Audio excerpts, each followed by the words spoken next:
Hello and welcome back to another episode of Marvel Mad. I'm your host as always, Dwayne the Captain Coffee, and we have another classic MCU review, and this time we have Guardians of the Galaxy Volume 1, or Guardians of the Galaxy. And now the MCU has given us a lot of incredible trilogies, but this has got to be one of the most unexpectedly brilliant, as Guardians of the Galaxy Volume 1 kicks off in 2014, and this spacefaring adventure wasn't just like a hit, it was the start of like the second best trilogy the MCU has had. You disagree? Sod off, is my video and my episode. I thought it was the second best. You all know who my first trilogy best is. But yeah. Directed by the one and only James Gunn, this film was an absolute masterstroke. His unique vision and comedy touch was just made perfect for this ragtag team of misfits. And the audience obviously clearly agreed, the film racking in a whopping $773.4 million in the box office. And the cast they got just to have in this film was just top tier sort of stuff. Just to name a few, you got obviously Chris Pratt. He brought the perfect mixture of charm and goofiness to Star-Lord. You had Dave Bautista providing the like might and like fierce ferocity of Drax, but also teamed it up with his comedy and humour was just pure gold sort of thing. I will butcher some of these names, I do apologise. So Zoe Zlander now gave Gamora the strength and depth that character needed, being one of the daughters of Thanos and betraying him. Bradley Cooper probably had one of the most easiest sort of jobs with obviously Groot, but he made Rocket Raccoon probably one of the most unexpected MVPs of this film, because it was just so good. I loved Rocket Raccoon. That's why we obviously named Eleanor after Rocket Raccoon a lot in the channel, because it's just, she loved him, absolutely loved him a lot. Obviously Vin Diesel, he had the other easiest job voicing Groot, but he somehow still made I Am Groot like emotionally powerful, and it connected with people a lot. I was just so good in that part. You know, Michael Rooker, he nailed like Yondu's tough and gritty like piratey sort of style, but still made him a character you absolutely adored sort of thing, and I loved Yondu. I think it was brilliant, brilliant. I did. Again, Karen Gillian made Nebula an instantly intriguing character as well in that lot. And obviously still being the bad sister staying with Thanos and trying to help sort of thing. And then obviously we had Josh Brolin making his first official like bit of Thanos sort of thing, and you could tell that they were setting this up to be one of the most evilest and greatest MCU villains they've ever had sort of thing. Now, one of the cool things about Guardians of the Galaxy was just how it subtly started to lay the groundwork for the Infinity Stone saga.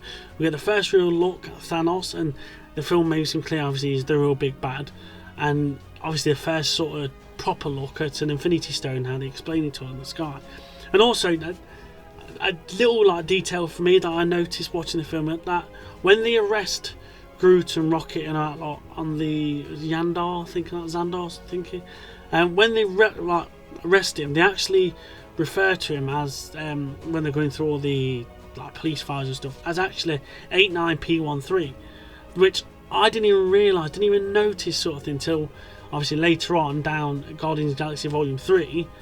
That was obviously his subject name. Now that was such a cool little hint that I didn't even twig sort of thing, and now looking back at it now, I think that was just like proper nice little foreshadowing and laying these little things down to, if you did notice them again when you rewatch them, you'd notice that, which I thought was just a really nice little touch. The soundtrack as well is just absolutely amazing.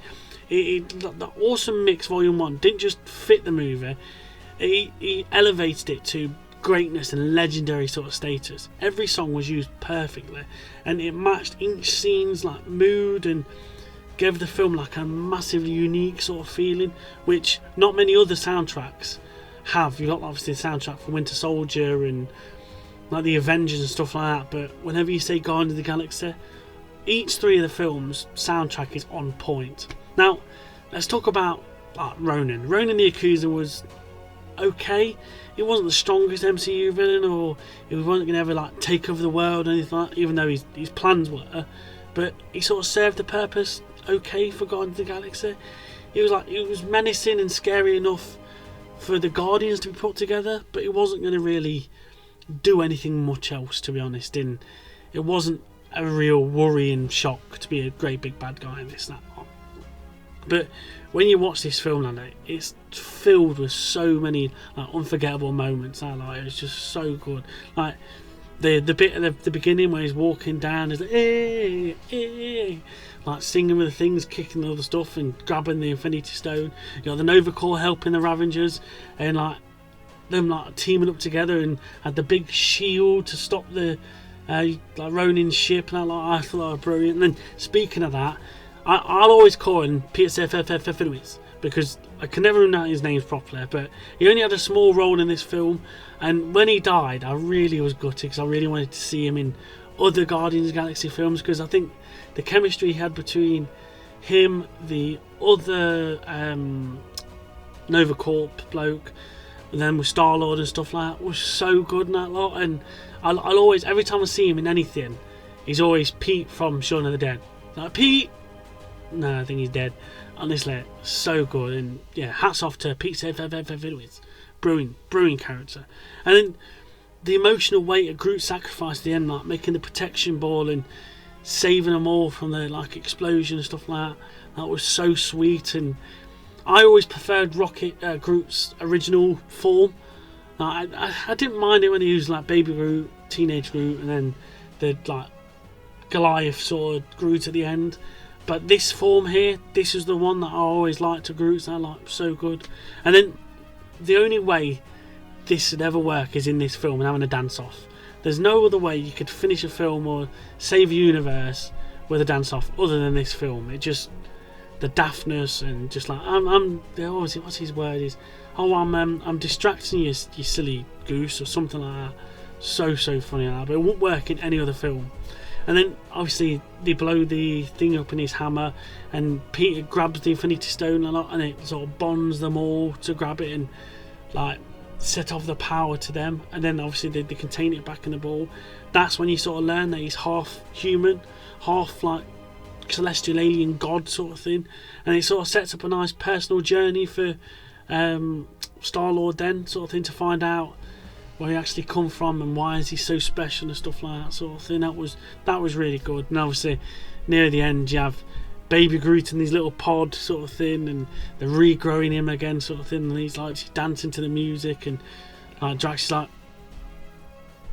and then he starts saying that was a nice little bit. And then obviously the post-credit scene where you got Cosmo the dog and Howard the dog in Collector's like ruins after I think it was Ronan. Yeah, Ronan went there. It was just so funny that lot, and I'm glad you see more Cosmo.